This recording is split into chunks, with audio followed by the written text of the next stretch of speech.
It's never been more important to know just where to park your hard-earned cash. The Motley Fool is now offering 60% off of their flagship stock picking service, Stock Advisor, for new members for their first year, plus a membership fee back guarantee. Just go to fool.com/WSJ. Based on $199 per year list price. Introductory promotion for new members only.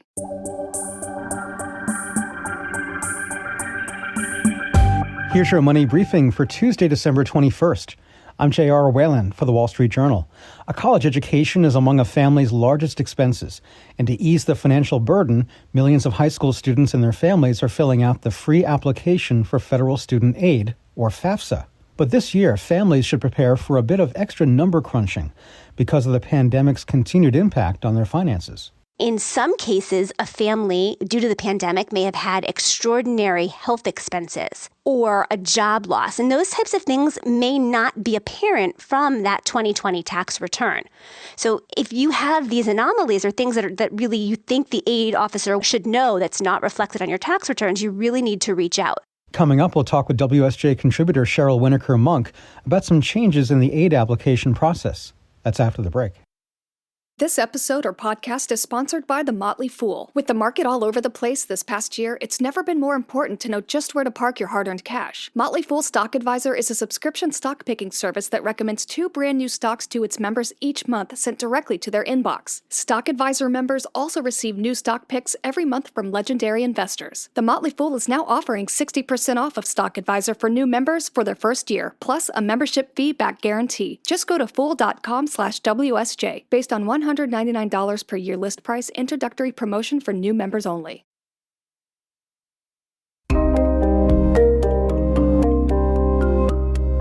Ahead of next year's school year, students that are preparing for college are completing the free application for federal student aid, or FAFSA. But there are some rule changes and the impact of the pandemic on families' personal finances that can affect a student's potential financial aid. WSJ contributor Cheryl Winokur-Monk is our go-to resource for issues that families need to be aware of as they prepare to tackle the cost of a college education. And she's with me now to discuss. Cheryl, thanks so much for being here. Thanks for having me.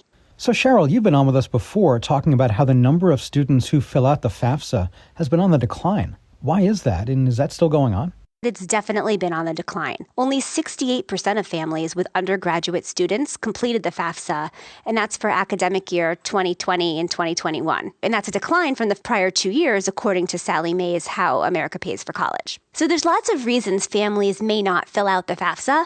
They may think they're not going to get money. They think they may make too much money, for example. But a recent poll from LendingTree's Student Loan Hero unit found that 85% of undergrads didn't even know that FAFSA determines eligibility for things like grants and work study, in addition to loans. So it's a combination of reasons they're not filling it out. Now, I wanted to ask you just to refresh us a bit on the kinds of benefits that are available through the FAFSA. So it's really the entry point to getting any kind of federal aid. So a Pell Grant, for example, if you're eligible, student loans, and federal work study, which allows you to earn money and get paid for it and help defray the cost of college. You often have to fill out the FAFSA in order to be eligible for state aid as well as school-based aid and even some scholarships. Now, students and families are filling out the FAFSA now for the 2022-23 school year.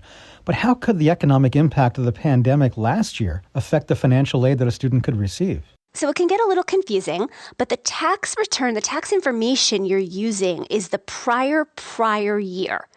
So again, that's confusing to people, but people use their 2020 tax return for purposes of getting aid for the upcoming academic year, the one that's going to start in September. So in some cases, people had really great 2020s, right? But if that's out of the ordinary, you would want to let counselors know, because maybe if you had an exceptional year for whatever reason, some people actually did really well during the pandemic. But if that's not normal, then you need to let aid counselors know that that's not the typical, so that you can be considered under a different kind of level, for example. In some cases, a family, due to the pandemic, may have had extraordinary health expenses or a job loss. And those types of things may not be apparent from that 2020 tax return. So if you have these anomalies or things that really you think the aid officer should know that's not reflected on your tax returns, you really need to reach out.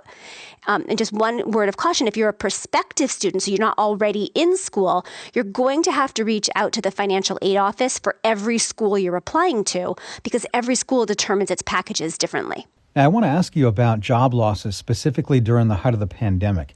Tens of millions of people lost their jobs. And so if a parent collected unemployment due to the pandemic, could that affect the amount of aid that a student could receive? So it's not going to affect everybody. But if the parent or parents collected unemployment due to the pandemic and filed their 2020 taxes before Congress changed the rules that would allow them to keep some of that income out of their adjusted gross income, that's when they're going to want to ask their student school or prospective schools, if you're not already at a school, if the aid award can be adjusted favorably. So it's not going to affect everybody, but it could affect a subset of people. Any other rule changes that have gone into effect that families should keep in mind? There are two things that you should consider or know about, is that males no longer have to register with the Selective Service System in order to be eligible for federal financial aid. In addition, if you have a drug conviction, it's not going to affect your ability to seek financial aid.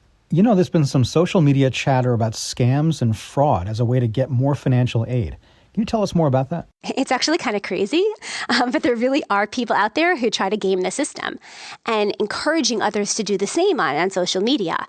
So one of the ways that's being played up on social media is encouraging people to get married for the purpose of being considered an independent student. So there's differences when you're independent or dependent student. As an independent student, your parents' finances aren't considered. So if you have no income or very little income as an independent student, you're not relying on your parents. Now, the problem with doing this, getting married just for the purposes of getting financial aid, is it's fraud. And this fraud, if you're caught, is punishable by potentially jail time and large fines. So it's really not something you want to do. I mean, it's one thing to say on social media, I did this. And I even read an article about people doing this and thinking they could get away with it. But it's really, it's fraud. Another way that people may be trying to game the system is to transfer legal guardianship of a college-bound child to, say, a relative or a friend who are less well off. And in that way, the teen would be able to get more financial aid than if the guardian of the parent, who may be very well off. But this, too, is fraud. And they've definitely, the Education Department has definitely gone after people or certainly looked into cases of this happening. And it's really bad practice to try and game the system.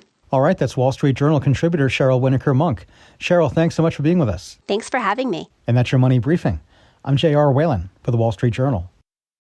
Adoption of teens from foster care is a topic not enough people know about, and we're here to change that. I'm April Dinwiddie, host of the new podcast, Navigating Adoption, presented by Adopt US Kids. Each episode brings you compelling real-life adoption stories told by the families that live them with commentary from experts. Visit adoptuskids.org/podcast or subscribe to Navigating Adoption, presented by Adopt US Kids. Brought to you by the U.S. Department of Health and Human Services Administration for Children and Families and the Ad Council.